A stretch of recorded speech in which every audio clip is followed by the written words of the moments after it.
Million Dollar Quartet is coming to Meadow Brook Theatre, and today we're talking with two of the cast members from the show, Kasie Buono Roberts and Nathan Roberts. Thank you so much for being here. Thank you for having us. We're so excited. I'm so excited to talk to you about the show. This sounds like such an exciting, fun show to do, a part of like history being brought up on stage.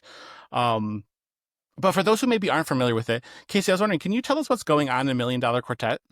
100%. So, this is the night that the iconic Million Dollar Quartet, Johnny Cash, Jerry Lee Lewis, Elvis Presley, Carl Perkins, all got together and had this unexpected jam session at Sun Records with Sam Phillips. So Nathan here plays Johnny Cash. We've done this show quite a few times, so it's kind of the storyline of how they all kind of stumble into the studio one at a time and just so happen to have this iconic moment in history where they have this jam session together. You can look it up. It's a real thing. You can listen to the actual recording of that night, and it's pretty cool. It's very high energy, so much fun. So much iconic music in it too. Nathan, what's it kind of like stepping into this show? Because I mean, I think that like Kasie said, it kind of has that great energy, and it's kind of cool to be able to step into like a real part of history, a real moment in time. What's it like for you? I've really fallen in love with this show over the past like 3 years. I've been doing it since 2023 at different theaters, and I played Johnny Cash in this one, and I also sometimes do Elvis. So it's a lot of fun to just I sometimes flip flop, and I'll dive into each role, and I've just really fallen in love with this style of music. And I've even just like I feel like every night I'm watching some video of Johnny Cash doing the same song at different. I went through and watched every version of each song, and just like I just have so much fun just trying to emulate what he's doing. That's really cool, though, Nathan, that you get to kind of see this music and kind of see who Johnny Cash is and try to emulate that a little bit. But who is Johnny Cash to you? Johnny Cash is just a big, strong, stoic man, and he tells some really funny stories, to be honest. He can be kind of gritty, and it's just so interesting because he's just this strong presence, but then he's just having fun when he does his music. One number that I'm listening to a lot just in my own personal time right now is Boy Named Sue.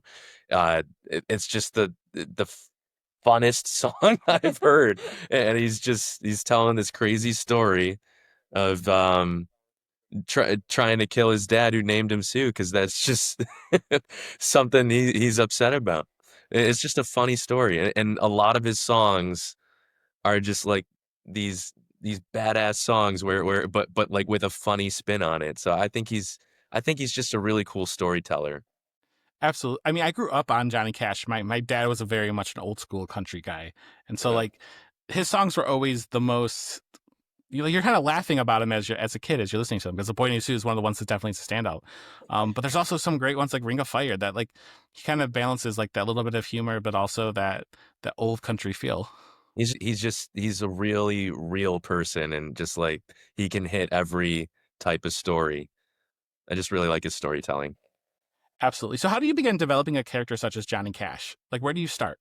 Well, it definitely the research starts with the videos. So you're watching the videos and making sure, because I have a couple different jobs. I'm trying to sound like him. I'm trying to act like him, and I'm trying to look like him. And I'm trying to like play the same style.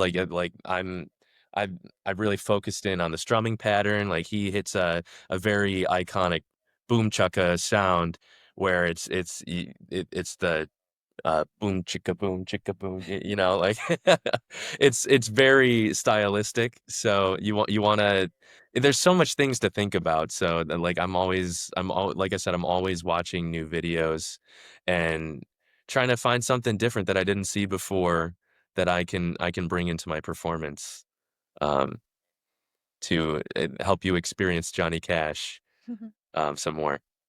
Absolutely. And Kasie, you're playing Dyanne. Yes. Who is Dyanne to you? Okay, so Dyanne is kind of this composite character almost of all of these women that iconic women that Elvis dated throughout the years, but she is based on a real life person named Marilyn Evans, who just so happened to be there the night of December 4th. If you look up the Million Dollar Quartet's iconic photo, if you see the full version, the uncropped version, Marilyn is actually sitting on the piano in that, which we don't always see that full photo. So it's kind of funny. If you do some research on it, you can see what she really looked like. But it's funny because Dyanne is loosely based off of her, but kind of like all of these iconic character traits of the 50s, of women in the 50s. I absolutely love playing this role. I get to sing Fever, I Hear You Knockin', which is just so much fun. A little jazz, a little rock, some belting.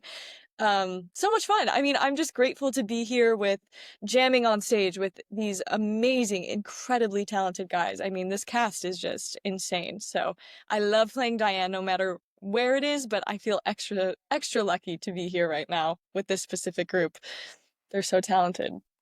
And that's so cool that like you're like, I'm doing this justice. Like this person was there on the piano, and like I'm Yes. bringing it to life, even though you don't get to see that. Because I was gonna say I saw the picture and I did never saw her, so that's incredible that she was there. Mhm. When you picture that iconic photo of them around the piano, you just picture the four because it's kind of cropped. But yeah, Google it. Google image. See that uncropped version. She's there. So what is kind of Diane's like personal narrative, or like how does she factor into the show? While she's there, like what's kind of her journey? Yeah, so she met Elvis while she was performing in Hollywood, and she's actually just kind of low stakes tagging along with Elvis, um, specifically to Sun Studio, but they're on their way to meet his family for dinner. So really, it was kind of like, or at least my way of portraying Diana was like, oh, he told her this is going to be a quick stop at to meet Sam Phillips and like whoever's there is there. And then they walk in and whoa, Johnny Cash is singing right now. Like, what is going on? And since Diane is a performer herself, obviously she's aware of who these iconic people are in the music industry. And it turns out to be probably one of the most memorable moments of her life. And she thought it was going to be this casual stop in, give Mr. Phillips a quick Christmas present from Elvis, and then go off to dinner that night. But it turns out to be this super iconic moment in history.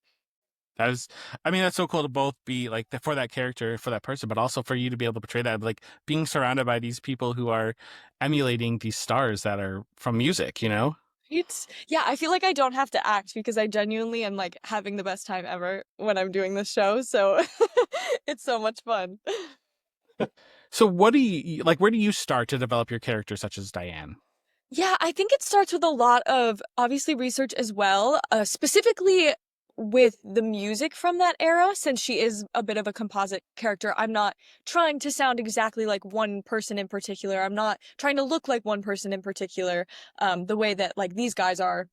I kind of have some leeway, which is cool. I get to make her my own, and I love that. I love getting the opportunity to do that, but based on some stereotypes of the 50s and maybe some not. But especially the music. The music is the biggest thing for me, is listening to all sorts of 50s, late 50s, the vocal styles and just little characterizations in music at that time was where I started with Dyanne, was really trying to nail that iconic 50s sound for women, for female vocalists at that time. With this being based on like a real event or like a real story, does it change how you would do prepare for your character? Does it change? Does it add like pressure to bringing to life an event that such as this? I think so. There, Do you there's agree? there's absolutely a pressure to just make sure you're doing everything justice. Yeah. Absolutely. I mean, I could totally imagine like you had mentioned, Nathan, you're trying to like you're watching videos because you want to make sure that you're capturing who Johnny Cash is, which is almost sometimes I hear. I'm not an actor, but I hear as an actor it can be harder to emulate somebody because people are trying to like come in there to recognize Johnny Cash, and so the extra work to put in to make sure you're kind of nailing that has to. I don't want to say like pressure, like it's a bad thing, but like it does add like a level to this performance. Mhm. Absolutely. I sometimes it's because sometimes it's hard to like do exactly what someone else did, but then it's also you're not like with a regular role in a musical, you get to form your character, and in this role, I'm trying to use a character that already exists. So, but it's also nice because you do have a blueprint to follow. Sure, absolutely. So speaking of all these iconic numbers that you're doing, I mean, all of this great music, Nathan, is there a specific number from the show that you enjoy either like performing or even just if you're not in that number, but you just perform, you love listening to it every single night? I think my favorite number as Johnny Cash is Folsom Prison Blues.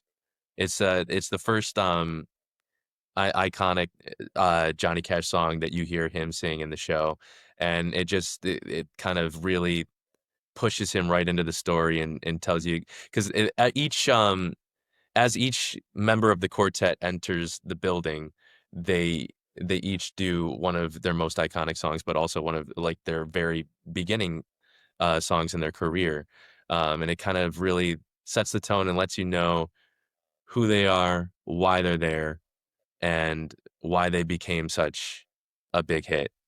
That's so awesome. That's so awesome. Kasie, how about for you? Is there a number from this show that you love performing? Oh my gosh. Well, this is just me in the background, but Ghost Riders has always been one of my favorite songs, period. The first time I ever did this show, I was like, oh, hands down, my favorite song in the show. This specific version, and that was before Nathan did Johnny too. So like, then once he started doing Johnny, I was like, oh, I love it even more. But I also really, really love Sam C. Jones is just amazing as Carl Perkins. I love his Who Do You Love? And that's a song that like I always liked it, but it never stood out as being one of my favorites in the show. But I just think Sam does such a great job with it that it stands out as one of my top couple songs that I just love listening to. And I'm not even on stage yet at that point, but I'm like in the wings jamming. You're having your own little dance party over in the wings. I am. I'm living my best life. So what is something maybe, Kasie, that you feel like people don't know about or might be shocked to learn about this moment in time that's kind of happening with Million Dollar Quartet? That's a good question. I think, well, specifically for my character, like we were saying before, people didn't really know that she was there or that she even maybe existed at the time. So I think that's kind of a shock. Like, why is this one random girl on stage? Who is she? What's her deal? So that's just like, in terms of my own character, something that might be a surprise. I don't want to give away the plot, but I do think that the entire story of the show, like we have some surprises pop in and out throughout, and especially at the end, that audiences maybe didn't know how it all went down, because typically there's an audience reaction that gets a little bit of, ooh, oh. So just know, if anyone listening is coming to see the show, you might have that reaction at one point. I mean, that's good. That you got to tease them a little bit so that they'll come and see. Be like, what is it that she's talking about? You know? See the show. Nathan, what themes from Million Dollar Quartet really resonate with you? Themes. Well, Million Dollar Quartet. It's really digging into it's a lot about the music because that's what we're really trying to make sure you get. But the themes with the plot, what would you say is the strong theme with the plot? Well, I think like there's this theme of togetherness, right? Because at the end of the day, you're this band, not real band, but like when you're all jamming together, you feel like this amazing band who are friends, but there's all these underlying stories. Like each guy has their own struggles going on, internal struggles going on within them. And like you wouldn't know that when you're listening to this amazing music. You think, oh wow, like these guys have it made. They're superstars. They're these iconic celebrities. But you really kind of start to learn, especially in the show, you learn all of their internal struggles that were happening at the time that we didn't really know about or remember necessarily now, all these years later, that they were struggling with. Thanks for the popcorn. Which I think is important for them to see because I think it brings them down to almost like a human level. You know, sometimes we take these stars and we make them so otherworldly. You know, we idolize them, and sometimes we have to remember that they're just humans at the end of the day. Yes, and I think that is the difference. What makes this show different from like an impersonator show, like a tribute show. You get to see them be real people and not just like, oh, I'm going to see an Elvis tribute show. This guy was great impersonating Elvis. Like, no, this is somebody who's truly like telling his story and the ups, the highs, the lows. So I do love that about this show. You kind of get that humane, real, genuine touch to it. Absolutely. I mean, and that's part of what makes shows like this so extraordinary is because people want the human aspect. Yeah, you're right. You could go see an Elvis impersonator. You can go find a Johnny Cash impersonator, but to find somebody who can both embody them, but also tell the story of who they are, or like even in just for this chapter of his life, Right. that's the brilliance of it. Yeah, so true. One final question for both of you then is just, what are you hoping audiences take away from this production of Million Dollar Quartet? I hope they have fun. Yeah. The goal is to get everybody on their feet by the end. So we kind of have like a show proper, and then we've almost got this like concert at the end that's like almost like our version of a curtain call. And like it's just like if we can treat it like a dance party and everyone's up on their feet, living their best life, like feeling like they're there and taking them back, like if audiences loved Elvis or loved Johnny Cash and that's the reaction they would have had to them at that time, we thrive off of that energy. So like, I don't know, I really hope that they just have fun and they feel like free to sing along, free to dance along, get on their feet. Because we love that. Yeah. That's the goal. I hope everybody like goes away from it feeling like they're transported back into like a really fun time that they enjoyed seeing these guys in real life. 100%. Yeah. Absolutely. And I hope that they show up, and I hope that people love this, and it sounds like such a good time, and the two have the perfect energy, so I think that this is just going to be such a great time, and I hope people show up for Million Dollar Quartet. So thank you two for being here. It's been a pleasure talking with you. Thank you for having us. This was so much fun. So Million Dollar Quartet opens at Meadow Brook Theatre on April 22nd and runs through May 17th. So get your tickets now, and we'll see you at the show.